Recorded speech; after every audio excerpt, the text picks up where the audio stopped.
Mahalagang paalala, ang MX3 Plus ay hindi gamot at hindi dapat gamiting panggamot sa anumang uri ng sakit. Wow, ang saya. Isang barangay na labada, puro mancha pa. Goodbye, pahinga. Mommy, isang laba lang yan sa Pride Bar Blue. May powerful stain-away enzymes na malupit sa dunit mansya. At di masakit sa kamay. Isang laba lang yan. Hello, pahinga. Hello, Pride Bar Blue. ACS.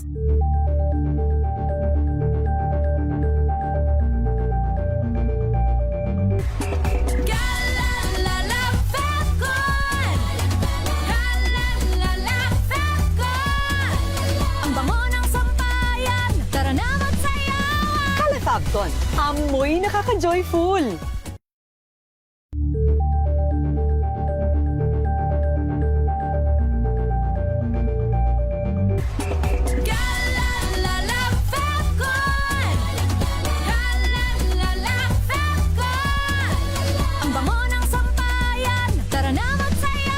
Calefacton, amoy nakaka-joyful.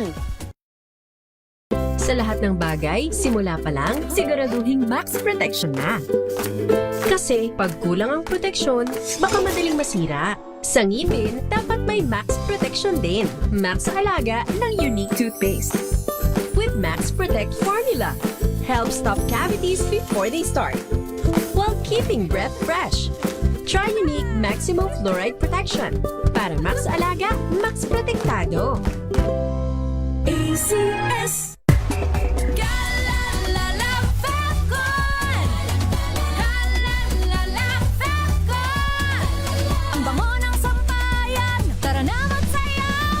Calefacton, amoy nakaka-joyful.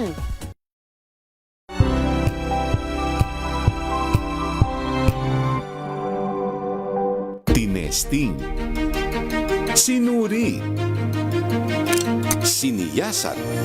Ang resulta? Super effective ang Shield sa pagpatay ng bakterya at virus. Shield Antibacterial Soap. Believe ang mga eksperto sa Philippine Nurses Association. At si Mami. Tiwala ako sa Shield. Shield Antibacterial Soap. Napatunayang mabisa. Ang mga nurse, tiwala. ACS.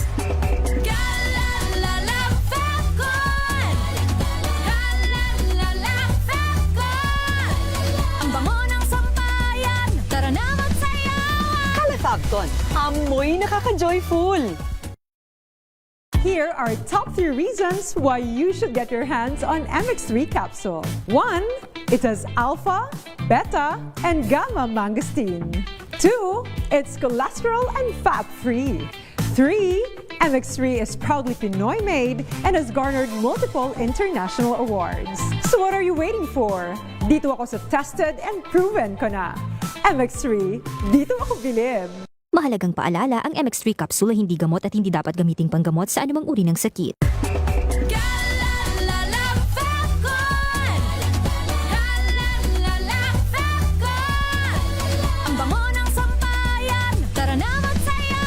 Calefacton, amoy nakaka-joyful. May nagbago. May arte. May budget. Akala nyo lang yon. So solid. White Rose Papaya. Wow, White Rose. White Rose Papaya. Wow, White Rose. White Rose Papaya. May glow up with White Rose Papaya. White Rose Papaya. May puti power times 2 kasi may papaya at niacinamide. May shea butter and tea tree oil pa. Kutis sulit ang glow up. Glow up with White Rose Papaya. White Rose Papaya. Kutis sulit ang glow up. ACS. Hello, Washi! Laundry day na naman! Yay! Anong meron? Mancha ng chocolate, putik, may libag pa! Kaya natin yan! With Pride Washing Machine Detergent, may triple stain-away formula. Tanggal ang makapit, madikit, at malupit na dumit mancha. Kaya easy-easy ang labada. Mula noon hanggang ngayon! All you need is pride. All you need is pride. ACS.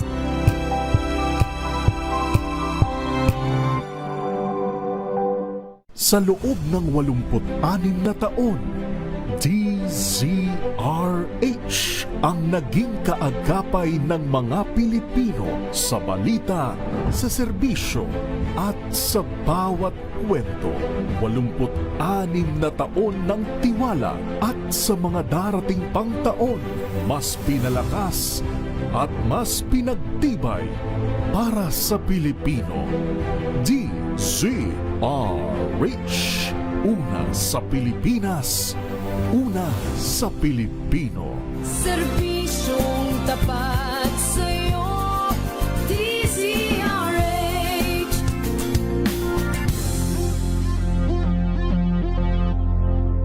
Curious ka ba sa maraming bagay? Kami na ang bahala dyan. Aalamin, tutuklasin at bibigyang linaw namin ang mga katanungang bumabagabag sa inyong isipan. Sa programa kung saan ang bawat sagot ay galing lamang sa mga eksperto.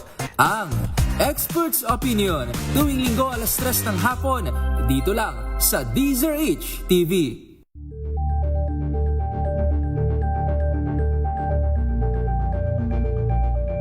Alamin ang mga maiinit na isyung pambayan, mga balitang kailangan mong malaman, usapin sa pamahalaan, politika, ekonomiya at kabuhayan. Ito ang mga dapat mong malaman, pakialaman at pag-uusapan dahil kayo ang tinig ng mamamayan dito sa Damdaming Bayan.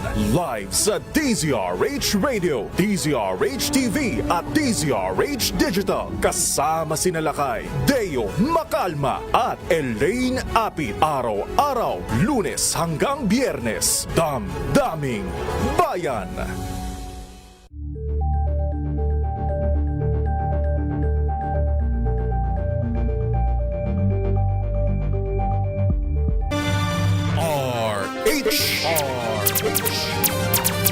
Oras natin sa buong Pilipinas, alas 9:11 ng umaga.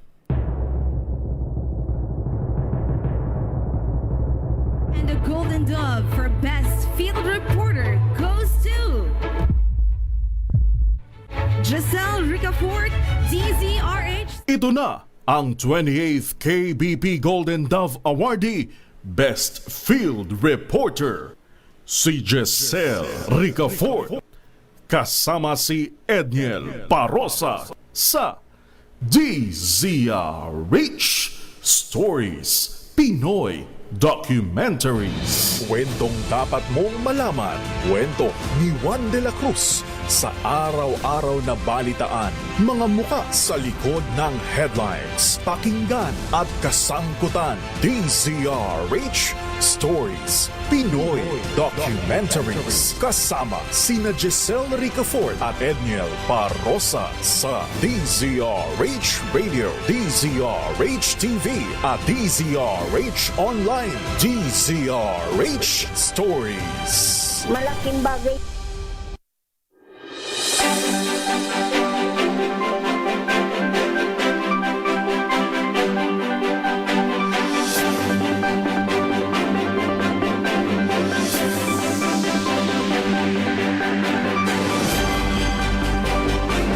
Magandang umaga, Pilipinas, Luzon, Visayas at Mindanao. Good morning, Metro and Mega Manila. Sa lahat ng ating mga kababayan sa mga lalawigan at sa lahat ng Pilipino saan mang panig ng mundo. Ito ho ang DZRH Stories. Kasama niyo hanggang alas 10 ng umaga. Ako si Edniel Parosa.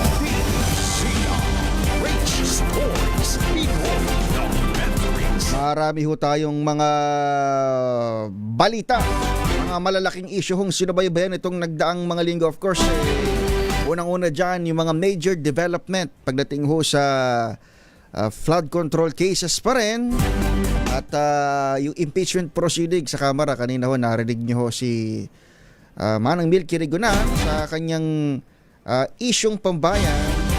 Sa kalagitnaan ho tayo ng paglilitis o pagsusuri rather doon sa impeachment para kay Vice President Sara Duterte.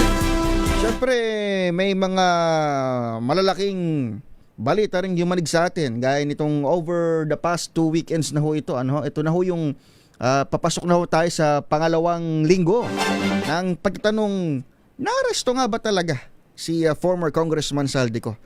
Sabi ng Malacanang, wala naman daw silang ginamit na arrested na termino. Mismong Department of Justice, mga kaibigan, mga kababayan, ang umaamin na bagamat, premature pa ito at ongoing pa yung kanilang pagtungo doon sa Czech Republic at makausap mismo ang mga otoridad dito sa nasabing bansa kung saan sinasabing naharang ang dating mambabatas. Mismong Department of Justice ang umamin at nagsabing hindi pa definite. Wala pang espesipikong lugar na masasabi na nandoon yung lokasyon ni Saldico. Hindi pa mapinpoint ng pamahalaan ng Pilipinas na ating mga opisyal kung nasaan nga ba talaga ang mambabatas. Dating mambabatas na itinuturong isa sa mga sentro ditong flood control scandal na yung manigo sa ating bansa. Sa gitna ho ng init ng panahon, dalahon itong, sabi ng Pag-asa, tinaas ng El Nino alert. Init ng panahon, may init din hong mga isyu ang hanggang sa mga oras na ito tinututukan ng ating mga kababayan, lalo na sa larangan ho ng politika. Pero pagdating ho sa ibang mga usapin, gaya ho sa pansiguridad, akala ho natin tapos na ho itong issue ho ng itong internal conflict kung tawagin natin. Sa katunayan, ng ating Armed Forces of the Philippines gusto nang ipamana sana sa PNP, sa pulisya, itong internal security operations. Pag sinabi yung internal security operations, nakatuon yan doon sa mga remaining local communist terrorist group, even yung mga lokal na terorista, kung mayroon pa man, yung mga remnants ng mga dati kalaban ng mga sundalo. Sapagkat ang AFP sana ay nakatuon ng atensyon sa kung tawagin ay Comprehensive Archipelagic Defense, o sa madaling sabi, kabaliktaran ng internal security ito, external defense. Ang tutok na ng AFP sa mga yan, yung pagbabantay sa West Philippine Sea, maging sa Benham Rise, dito sa norte na malapit ho sa Taiwan, napaka-importante ho yan. At ilan pa hong mga teritoryo nasakop ho ng bansa at syempre ng ating exclusive economic zone kung tawagin. Kaya lang akala natin tapos na itong mga usapin sa NPA. Medyo hati ho ang taong bayan, nasa social media man o labas dito ho sa madugong engkwentro na nangyari ho sa Negros Occidental kung saan 19 ang nasawi. Ang sabi ho ng Philippine Army, sila ay pawang mga miyembro ng NPA o mga armadong rebelde. Pero ang sinasabi ho ng mga progresibong grupo ay may paglabag dito sa nakababahala at kahina-hinalang maraming bilang ng mga namatay, 19. Kung tawagin ng Army ay encounter o encuentro. Para naman doon sa mga grupo, ito ay isang massacre. Magandang umaga sa ating mga kababayan sa mga lansangan kahit Sunday morning.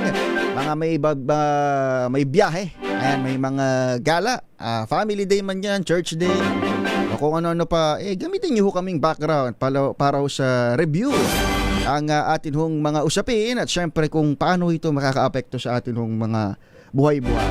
Mamaya ho, ibibigyan natin kayo ng latest mula dyan sa mga binabanggit natin. Pero kung lalabas lang tayo sa galit ng ating bansa, mayroon nung kapapasok lamang ding balita mula dyan sa Amerika sapagkat nakatutok ko ang atensyon ng marami kay United States President Donald Trump na sa kauna-unahang pagkakataon ay umattend sa dinner kasama ng mga reporter ng White House. Yung White House, yung counterpart to ng Malacanang kung dito sa Pilipinas. For the first time, matapos siyang kakailang beses umilag, nagpakita ho si US President Trump sa White House Correspondents Association dinner.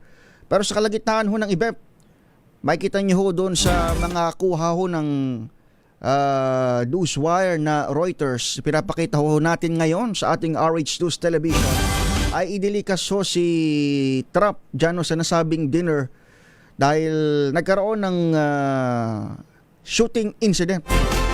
Mayroon hong may baril ang di umano'y nagpaputok at narinig dyan sa nasabing event. Si US President Trump ay itinakas ng security service. Ayun. para umalis o lumikas mula roon sa dinner area. Actually, si Trump ay nandoon sa stage sa harap, nakapwesto ng pinaka-event. Pero lumapit yung security service, binulungan siya at inilikas dahil nga dito sa nag-unfold na insidente. Ngayon lamang ho ito, pasado alas 8 at ngayon pasado alas 9 na dito sa Pilipinas.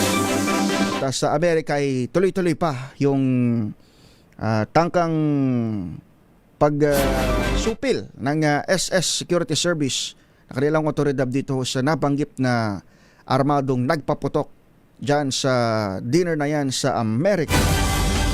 Pag-uusapan pa rin ho natin ito hong mga issue sa ating bansa, of course.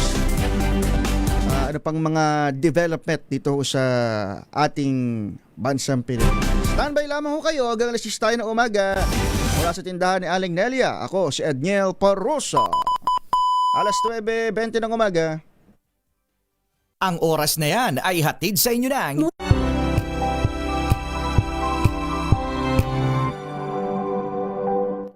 Maulan man, no worries na amoy kulong ang damit. Charm Fabcon, bangong kumakabloom, tanggal amoy kulong sa bango ng charm. Kaya gamit ko, Charm Fabcon with Bloom Fresh technology. Kills 99.9% of kulob-causing bacteria. May aroma burst pa of thousands of flowers and berries. Ang sampay sa loob, no amoy kulob. Bangong kumakabloom sa charm. Charm Fabcon. ACS.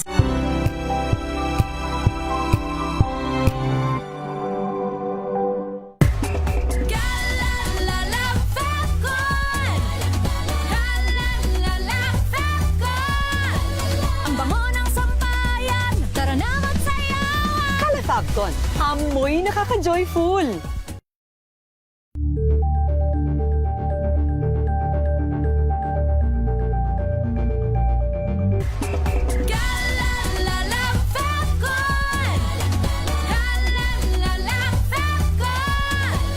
Ang bango ng sampayan, tara na magsayawan. Kala Fabcon, amoy nakaka-joyful.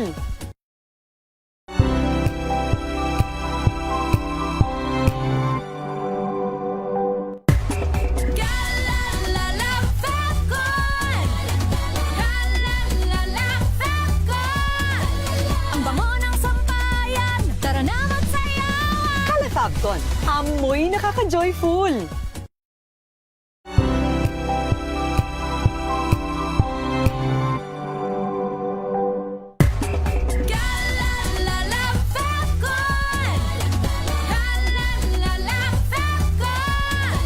Ang bango ng sampayan, tara na magsayawan. Kala Fabcon, amoy nakaka-joyful.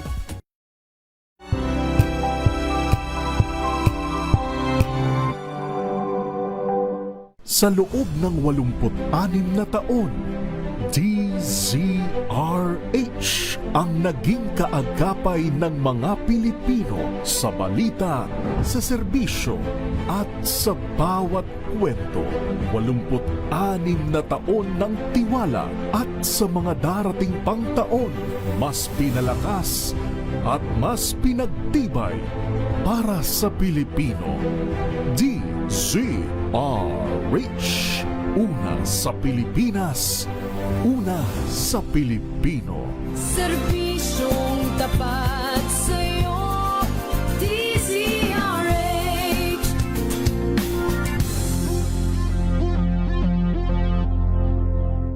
Maagang balitaan, maagang usapan sa mga issue at balita. Kasama si Kuya Angelo Palmones sa Magandang Umaga Pilipinas. Mula Lunes hanggang Biyernes. Number 1 na naman ang inyong DZRH sa latest survey ng Kantar Media na inilabas nitong January 2026. Hindi lang sa Metro Manila, kundi pati rin sa Mega Manila. Patunay na DZRH lang ang inyong tunay at totoong pinagkakatiwalaan. Taos-puso po kaming nagpapasalamat sa inyong patuloy na pagtitiwala. Dahil ang DZRH, una sa Pilipinas, una sa Pilipino, saan ka man sa mundo, tayo Pilipino. Kung good vibes ang hanap mo, dito ka na sa sigurado. RH.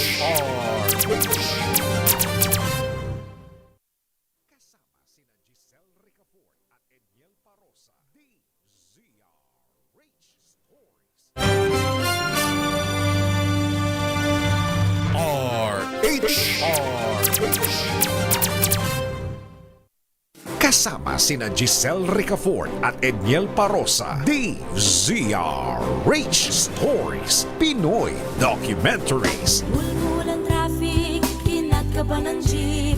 Minura pa ng driver at ulo'y uminit. Kumukulo na ang dugo mo. Ay, wala pa tayo sa pinaka-tagtuyot, pinaka-rurok na kung tawagin ay El Nino phenomenon, kung saan grabe ho yung mararanasan at maging sa dami ng ulan, may epekto rin ho, sabi ng ating mga eksperto. Pero ngayon pa lamang ho, grabe ng tindi ng init, kahit madilim, kahit madaling araw, o 10 oras ng gabi.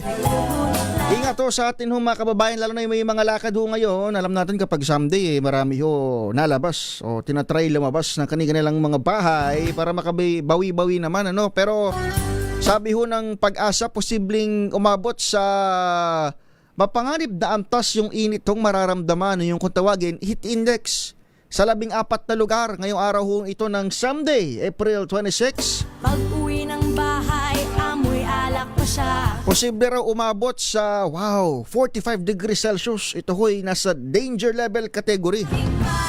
Inaasahang init sa Dumagas, Iloilo at Butuan City, Agusan del Norte.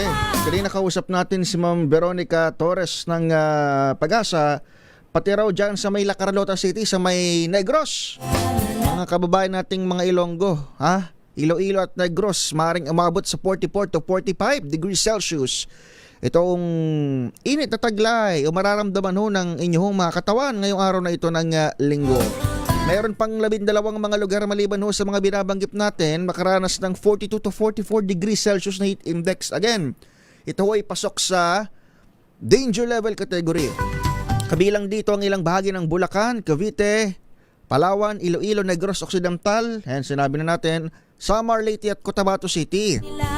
Sa ibang bahagi ng bansa, nasa extreme caution level naman ng init. Nasa 32 degrees Celsius hanggang 41 degrees Celsius. Kagaya ho dito sa Metro Manila, sabi ho ni Ma'am Veronica Torres, maaaring umabot sa 40 to 41 degrees Celsius ang init ngayong araw na ito. Habang sa mga highland area tulad ng Benguet, mas malamig sa 19 degrees Celsius hanggang 20 degrees Celsius. Sarap! Sarap! Relax lang pero sabi ho ng Pag-asa, kung may pagkakataon, syempre, wag yun ang putahan yung mga hindi naman ho importante mo ng mga lakad. Wag mo nang maglalabas ng bahay. Hindi talaga maiwasan actually, kahit ngayong mga nasa loob ng bahay, kailangan mag-rehydrate every now and then. Tubig talaga ang number one solution ho dyan. Babala ng Pag-asa pag hindi ho naalagaan ang inyong katawan. Siguro itong init ng panahon, maaaring umabot ho makaranas ng heat cramps o heat exhaustion. Wag naman sana heat stroke. Sama ko na rin ho dahil baka may matigas ang ulo kapag hindi mo tinakot. Heat cramps at heat exhaustion ay posible kapag na-expose sa grabing init ng panahon ng medyo prolonged o matagal-tagal. Hoy, si Tito Jet Ramos ng DWDD nakikinig pala sa atin ngayon. Sabi niya gano'n, tatakbo pala. Tatakbo raw pala siyang director ng National Press Club of the Philippines. O nga naalala ko lang ngayon pala ang NPC election season na naman, mga kaibigan. Busy-busy yung mga kapatid sa hanap buhay Iba-ibang network at out. Merong mga kakandidato sa NPC elections. Kailan ba NPC election? May komento si Ronald Tumbaga dun sa ating talakayin. Sabi niya gano'n o sa ating tinatalakay kanina, Sabi niya, massacre daw ang ginawa ng AFP sa Toboso, Negros Occidental. Sa dami daw ng 11, 3 ang talagang, may tukoy na 3. Tapos 16 daw civilian. Student leader at people's journalist.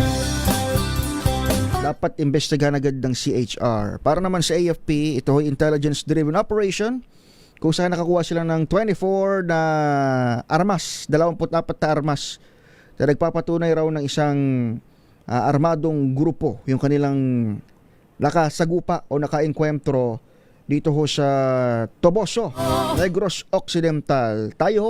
Ako personally ay nakikiramay doon sa pamilya ng lagi na lang kapwa mo Pinoy. Kapwa natin Pinoy ang kalaban. Pero hindi na tayo dapat hindi na natin dapat ito problema eh. Di ho ba? Ang ating AFP dapat nakatutok na sa external defense eh. Sino bang kalaban natin sa external conflict? Communist Party of Communist China, People's Republic of China. Ganito sa loob di ba? May impluwensya pa rin. Bagamat mahina na. Itong Communist Party of the Philippines naman ho ito. Ang nakababahala ho dito, nabasa niyo ho ba? Kanina binalita natin. Ito hong report ng NTF-ELCA confirming saying na may dalawa sa mga nasawi ay mga US citizen. Kung malala nyo, noong buwan ng Enero ay mayroon tayong na-rescue yung ating army dito sa may Mindoro class naman ho ito. Si Chantal Anicoche, nakilala hong miyembro ng mga grupo, organisasyon na lehitimo naman dito sa Amerika, pero nakuha ho ng sundalo doon sa encounter site sa Mindoro. Di ho ba? Buti sana kung ganun ho yung mangyayari, yung mare-recover sila ng sundalo. Kung may ipit ho talaga doon sa encounter site, sabi nga ni Defense Secretary Gibo, anong ginagawa nila ron? Bakit sila nandun? O hindi man sila armado talaga ng literal, obstruction yun in the very first place. Encounter site ho yun ng military. Nako, at nakababahala rito dahil may dalawang nasawing US citizen. Ito ho ay patunay noong una ng babala ng ilan sa ating hong otoridad na bagamat mahina na at again, wala na hong active guerrilla front ho dito ang NPA, sabi ho ng Pangulong Bongbong Marcos. Pero kahit mahina na, ang bagong anggulo ngayon ho na mukhang ang trend ng kanilang hawak ngayon sa mga Pilipino, mayroon na silang ginagamit from other countries para mag-organisa dito sa loob. Dahil wala na eh. Mayroon ang leadership vacuum sa kanilang local scene. Pero ngayon na nakababahala, dahil may namatay na 2 US citizen, gaano pa kaya kalaki yung network nila? Na ang ugat ay nandun sa ibang bansa. Ituloy ang peace talks, sabi ni Kuyang Ronald Tumbaga. Nakakainggit, ang sarap ng lamig sa Benguet, sabi ni Ma'am Teresita Atienza. Sana nga ho, sibilya na may baril, sabi ni Bemtong. Ay paano raw yun may re-reconcile? Si Giselle Ricaporto ngayon ay nagdiriwang ng kanyang birthday. Birthday ng kanyang mother. Ayan, mother dear. Ayan, happy birthday po kay Tita. Sino kaya ang unang nagpaputok, sabi ni Ma'am Teresita Atienza. Ayan ang dapat nga maimbestigahan o mabigyang linaw dahil ang sinasabi na AFP may armas, ang sinasabi ng kabila hindi members ng armed group. Immersion. Ayun, immersion sa communities. Itong ginagawa raw nung mga nasawi. Sabi ni Adelio Seba, binabati daw niya ang kanyang probinsyang Nueva Vizcaya. Nanonood at nakikinig ang pamunuan ni Very Worshipful Zaldi Magno, District Grand Lecturer of Masonic District R2 dyan sa NV South. Good morning ho sa inyo mula sa Guillermo E. Bongolan, Masonic Lodge number 330. Maraming salamat po, sir. At sa inyo ho dyan, thank you ho. Mukhang busy-busy na yung ating mga opisyalis, ha?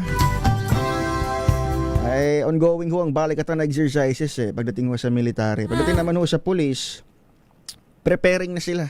Of course, marami ho silang tinututukan pero inihahanda na at ready na raw sila doon sa pagbabalik sa bansa ni Ginoong Saldico. Kung totoong siya ay naaresto, sabi ho ng source natin alam niyo ho ba ang Czech Republic authorities nag-reach out pala sa PNP? Oo, nag-reach out sa PNP nung maharang ma-intercept itong nagngangalang Saldico. Kanilang tinatanong kung ito ba yung, 'di ba? Ito ba yung sikat na personality, 'di ba? Kasi wala naman hong red notice, yun ang problema. Ang tagal. November nag-apply ng ang government authorities natin dito sa Pilipinas sa Interpol para maglabas ng red notice signifying itong international arrest warrant para ho kay former Congressman Saldico. Kapag may Interpol red notice na ho, ay maalerto yung mga Interpol member countries na kapag na pumasok sa kanilang borders or jurisdiction ang isang tao na subject ng red notice, ito i-arrestuhin. Di ho ba? Kung lumalabas sa international arrest warrant itong red notice, kaya lang hanggang ngayon wala pa At dahil wala akong arrest warrant mula ho sa Interpol, kung maharang man si Ginoong Saldico dahil sa kung anumang kadahilanan, ay yun ang problema. Walang legal na grounds para siya i-detain. At even yung Department of Justice ay nagsasabi na hindi nila ma-pinpoint kung saan nga ba o ano yung specific location ni Saldico. Di ba kayo nagtataka hanggang ngayon? Wala pa hong picture. Yan ho yung tinatanong. Kaya sabi ho ng ating nakausap, ang totoo niyan, nag-reach out yung Czech authority sa PNP. At iba pang operatiba dito sa Pilipinas. The Philippine government basically, at kanilang inihingi, pahingi ng background ditong aming nakuha, patingin kung mayroon siyang local warrant of arrest dyan o kung anumang pwedeng makapagpapatunay na siya nga ito. Kaya lang, hindi malinaw kung para saan. Kasi in the first place, wala nga akong arrest warrant from Interpol. Kung hinarang ho dahil sa immigration violation, ay hindi kasama ho doon yung hindi ho kasama doon malamang yung anak. Sabi ng source, dalawa raw silang naharang crossing the German border kasama yung anak. Ang nirevoke lang na pasaporte, di ba yung sa kanya? Kaya talagang mahirap pa, masyado pang premature, sabi nga ng Department of Justice, para magbigay ng narrative as to the status of the arrest of former Congressman Saldico. Mga dapat natin hong abangan. Siyempre, hindi talaga natin dapat bitawan hanggang sa mga suradong mga linggo kasi mahirap po kapag may pinipid lang sa'yo, yun na rin yung narrative na gusto mo. Talaga abangan ho natin. Pero ang ating dalangin, kasi gumugulo na rin naman yung kaso doon sa iba, talagang magkaroon ng linaw ito hong flood control mesh na ito. Baka nagkakalimutan kasi hindi ho bumabaha. Maingay na maingay tayo doon sa flood control mesh sapagkat every now and then, itong past few months, umuulan, bumabaha ngayon tag-init. Di ba? Ngayon tag-init, baka nagkakalimutan tayo, baka nawawala ho yung galit ho natin. Wag ho mawala yung galit nyo, taong bayan, tutukan ho natin itong unggoy-unggoyan na ginagawa ho sa atin ngayon. Sa pantanong, bago lang ako mag-commercial, di ba may mga co-accused pa si Saldico na executive ng SunWest Corporation? Akala ko ba nung araw, first few days na ilabas yung arrest warrant, akala ba namin mayroon silang surrender pillars? Yung isa raw nasa New York sa Amerika, yung isa nasa New Zealand. Ang tagal nang may surrender pillars, bakit hanggang ngayon wala pang balita kung sila'y naaresto na? Anyari? DZR. Reach Stories. Para noon, DZRH Stories. Ito ko po si Edniel Parusa. 9:39.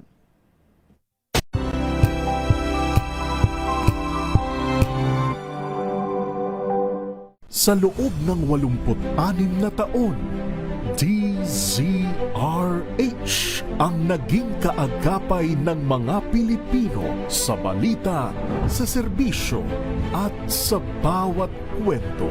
86 na taon ng tiwala at sa mga darating pang taon, mas pinalakas at mas pinagtibay para sa Pilipino.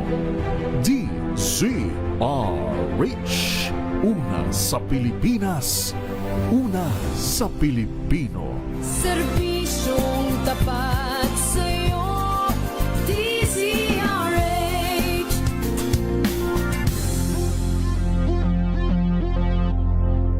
Tambalang Anthony Taberna at Jerry Baha ang gigising sa inyong umaga dahil lalatay ang humahagupit na diskusyon at komentaryo Lunes hanggang Biyernes sa 2x2.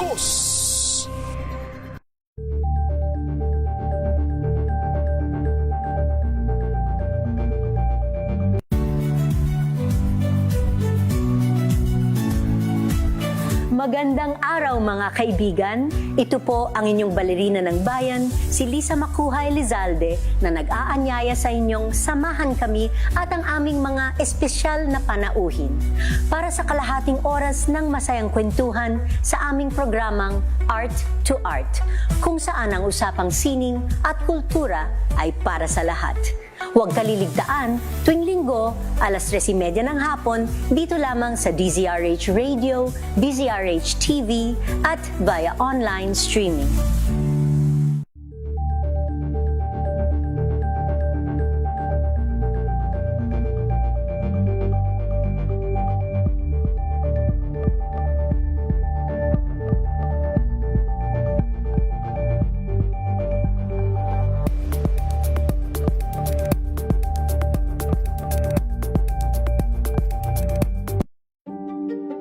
Buklatin ang mga pahina.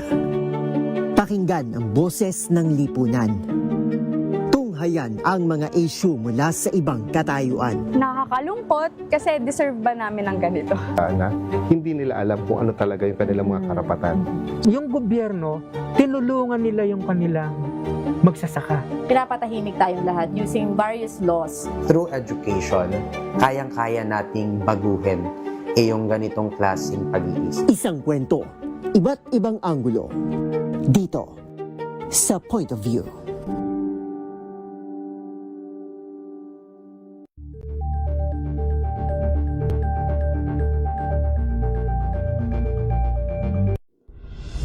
Tuloy-tuloy ang pagtulong, tuloy-tuloy ang pagseserbisyo at tuloy-tuloy ang balitaan kasama si May Binauhan sa Operation Tulong mula Lunes hanggang Biyernes.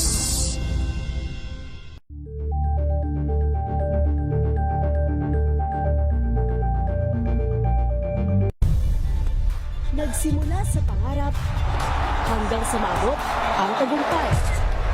Iba't ibang kwento, iba't ibang mukha ng atletang Pilipino. Mas pinatindi, mas pinalakas, at mas pinaaksyon sa Match Point tuwing Sabado, 12:30 ng tanghali sa DZRH TV.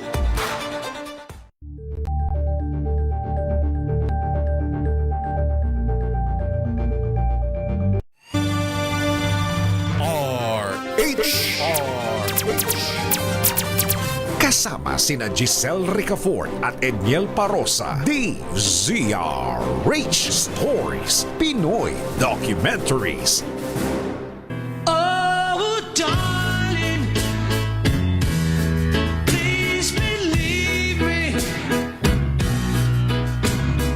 I'll never do you no harm. Ay.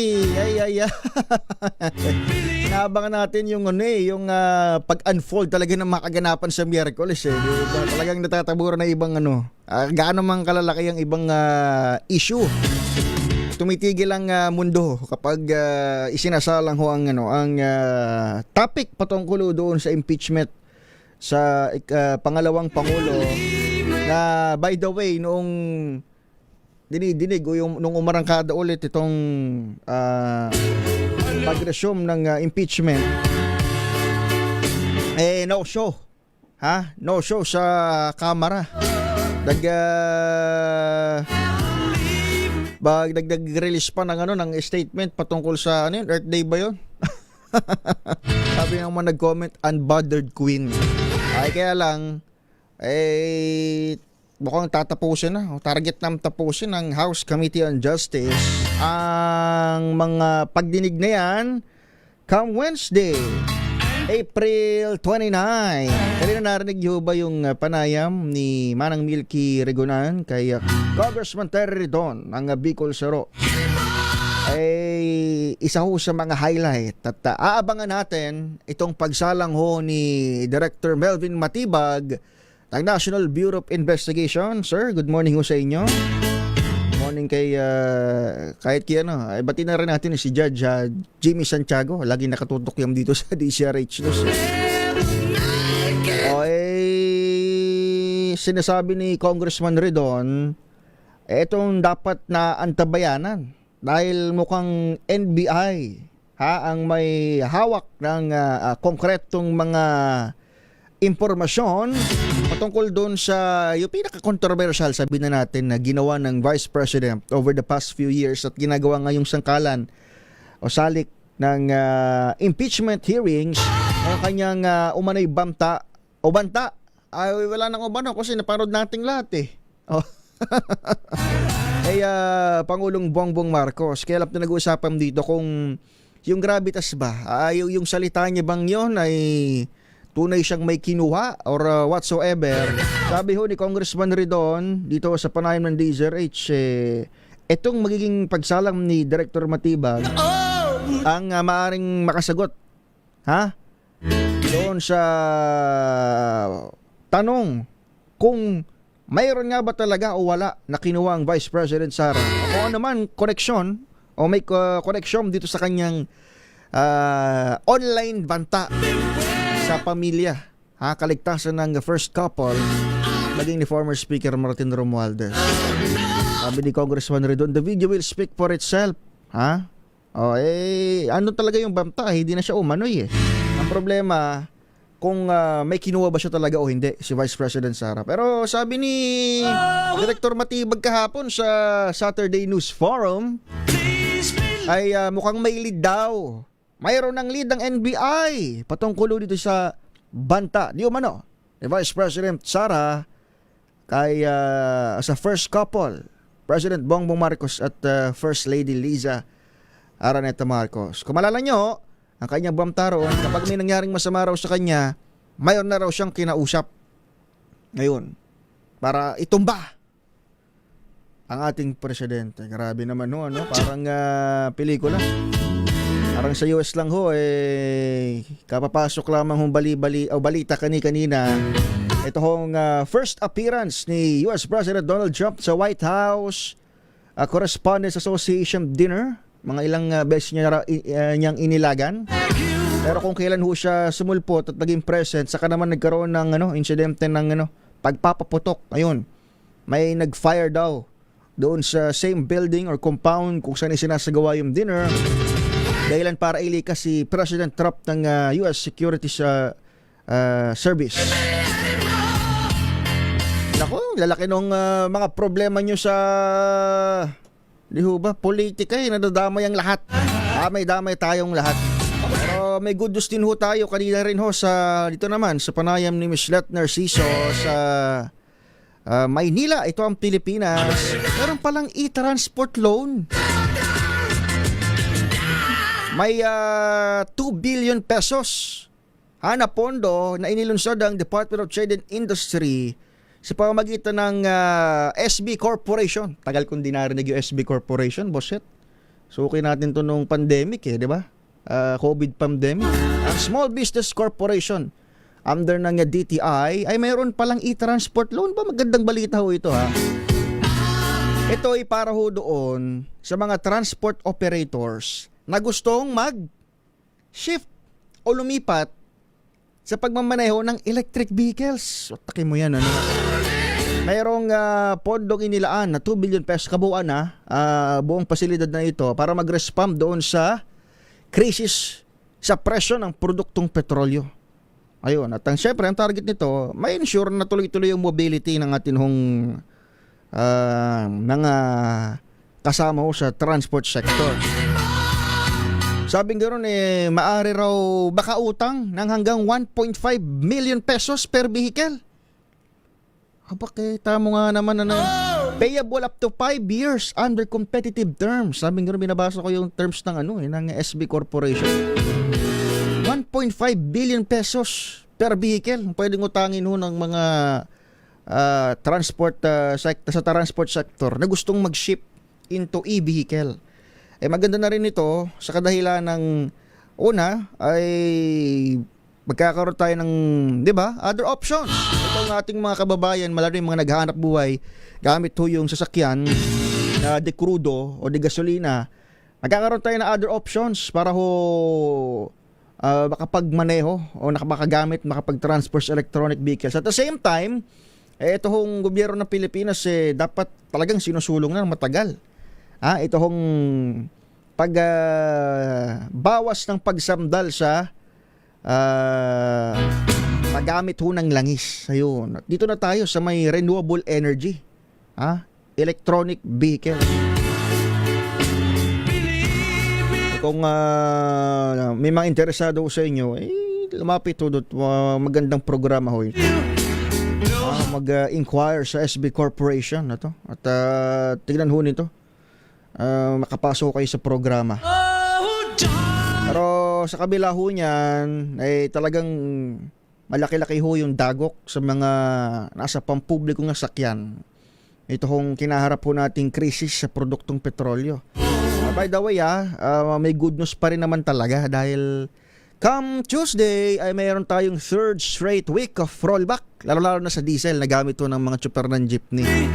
Okay na yan kaysa sa wala, pero yun nga, panalangin lang natin sana itong mga tulong, for example, itong bigay ng ayuda, pangilang linggo na ho ngayon, pangilang buwan na ho ito, hindi pa rin ho maayos yung sistema ng pila, listahan, nagalit na Secretary Rex Gatchalian Hindi ho ba last Sunday lang, last week lang, may isa na naman hong nawala ang buhay habang nakapila ho sa ayudahan.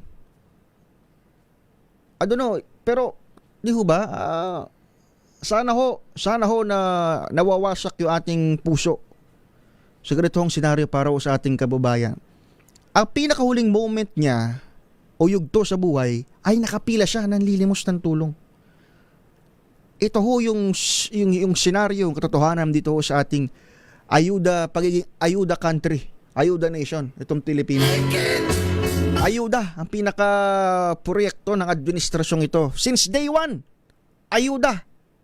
Ang kanilang ginagawang imahe. Pero 2022, nag-eleksyon, 2026 na ngayon, hindi pa rin maayos ang sistema kung paano magbigay ng tulong pinansyal ang ating pamahalaan. May namamatay sa pila. Ganito ho kasalimuot ang buhay ni Juan de la Cruz na naghihirap. Di ho ba? Ay ilan na nga lang ho kayong makatatanggap. Hindi naman di ba? Hindi naman lahat pasok doon sa requirements ng gobyerno, Department of Transportation, LTFRB. Tapos yung mga pasok pa sana o qualified makatanggap, di ba? Mapapahirapan ng gusto sa halagang 5,000 piso. Hanggang siya'y hindi man lang nila maranasan o malasap yung benepisyo ng ayudan dapat sana yung makuha nila. Ay, maliban ho doon sa subsidy, of course we are in support dito sa gobyerno sa napakarami yung programa.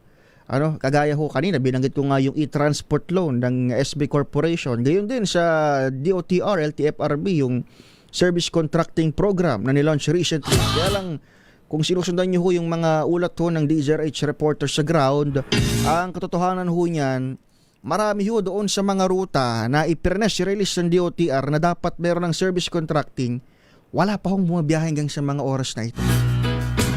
Ang dahilan ho ng mga tsuper ng jeepney, ayaw nilang pumasok sa programa dahil lugi.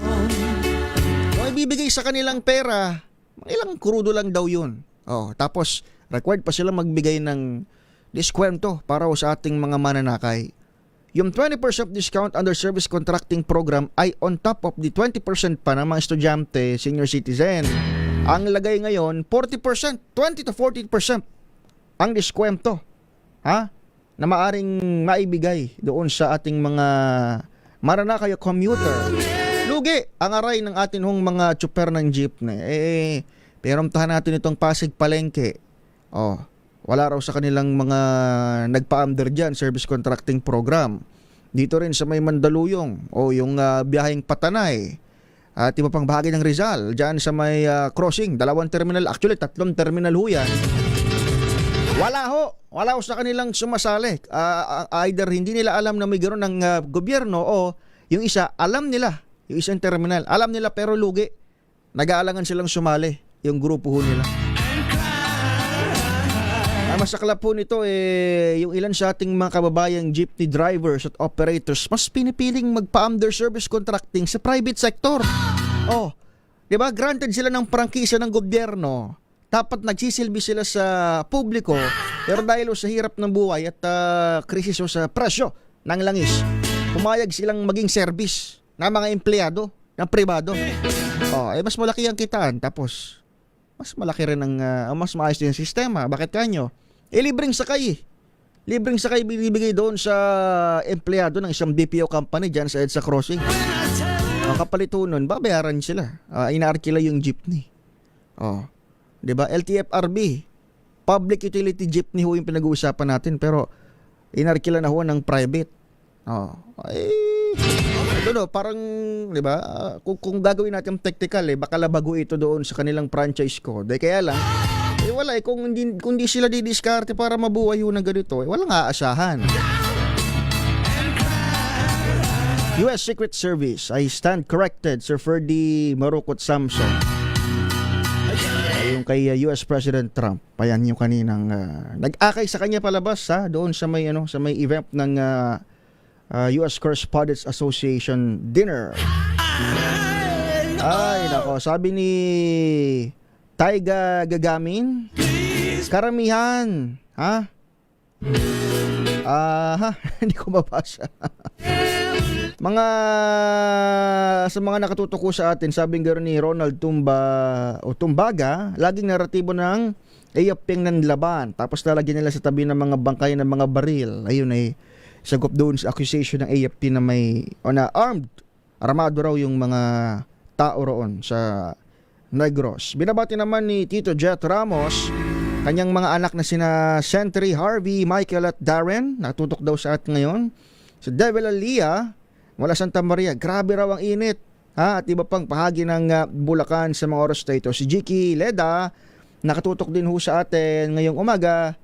At si Sir Adelius Seva, kanina ho binanggit ho natin, dapat revoke din pasaporte ng mga executive ng Sunwest Corporation, sabi ni Ma'am Teresita Atienza.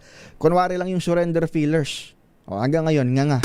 Buhol-buhol ang traffic, kinat ka pa ng jeep, minura pa ng driver, at ulo'y umi. Yung 20 pesos na bigas, subsidized din yun. Ayun.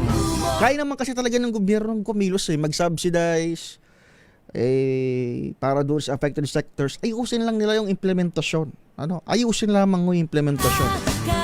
Imagine, kung pumasa, dadamay pa yung mga pasahero, sabi ni Kuyang Bemtong. Ang daming ayuda, buti kinakaya pa ng DSWD. Si Melvin Letrodo, nakatutok din ho sa atin. Sabi ni Sang Project, di ko alam yun salamat po. Ayun, at least, now you know. Pertaining doon sa gobyerno, sa proyekto ho ng SB Corp, may pautang ho. Para doon sa mga gusto mag-transfer sa e-transport o e-vehicle. Dapat aralin muna bago mangutang kung kikita ang negosyo. Maganda kung e-vehicle ang bibilin para sa public transportation. Sa Beth Gray, nagkomento rin sa ating programa, wag asa na di pakita si BP Sara. Hoy, Mary Grace Piatos. Magpakita ka raw, sabing ganun, joke lang. Oh, ngayon. Si Inidoro and VA Director Matibag should know since he was once part of the inner circle. Yung ordinary passenger na magbiro about bomb threats sa plane, upload na agad. Yan pa kayang second highest official. Sabi gero ni Inidoro sa ating ng comment section. Thank you! Hi, si Miggy Villa. Ilan pa nating mga taga-subaybay. Maraming salamat to sa pagtitiis. Sa paggawa sa aming background. Ngayong araw ng Sunday, April 26. Uy, last Sunday na pala ng buwan. Binabati ho natin ang ating mga kasamahan, mga bossing at mentors dito sa DZRH News. Nakinilala ng University of the Philippines bilang mga Lodi. Sa kanilang pinakahuling Gandingan Awards. Itinanghal na Best AM Radio Program Host, Dr. Cesar Chavez, ng special on Saturday. Habang Best News Anchor naman, si Kuya Angel Angelo Palmones ng Magandang Umaga Pilipinas. Congrats sa mga boss. Sa talumpati, sinabi ni Dr. Chavez na dapat ipagpatuloy ng Gandingan ng paghamon sa media upang manatili itong maging makabuluhan at kasangkapan sa kaunlaran. Dapat daw tayo sa mga tatakbo sa NPC sa NPC elections. Dapat ay maging kasangkapan sa kaunlaran. Ayun. Pakikinggan at mapapanood si Cesar Chavez sa Public Affairs Show, SOS tuwing Sabado alas 7 ng umaga. Abang Lunes hanggang Biyernes naman ang balitang hatid ni Kuya Angel alas 4 ng umaga sa Magandang Umaga Pilipinas. Sa mentro itong ika-20 edisyon ng Gandingan sa kahusayang hatid ng media sa pagbabalita at pagtalakay, lalo na ng mga isyong may kinalaman sa kapaligiran. Ay inimbitahan ng PNP Press Corps ang ating mga shooting enthusiasts, mga gustong pumutok ho dyan.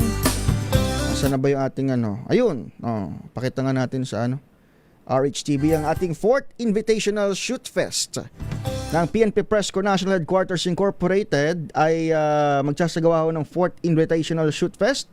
Isa ho itong level 1 PPSA sanction match by 5 stages hanggang sa 120 rounds gamit ng handgun o PCC. Ito ay arangkada na sa May 29, May 30 at 31.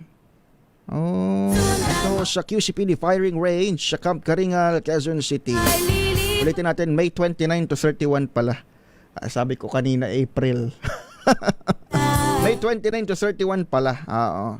Sa QCPD Firing Range sa Camp Karingal, Sikatuna Village, Quezon City. Pagpunta lang ho kayo doon. Pero abangan nyo, baka may mga additional details tayo sa mga sunodong mga araw o linggo.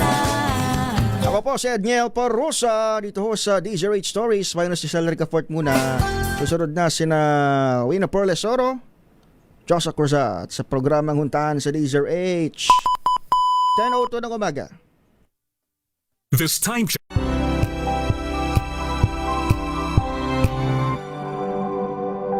Tinesting, sinuri, siniyasan. Ang resulta,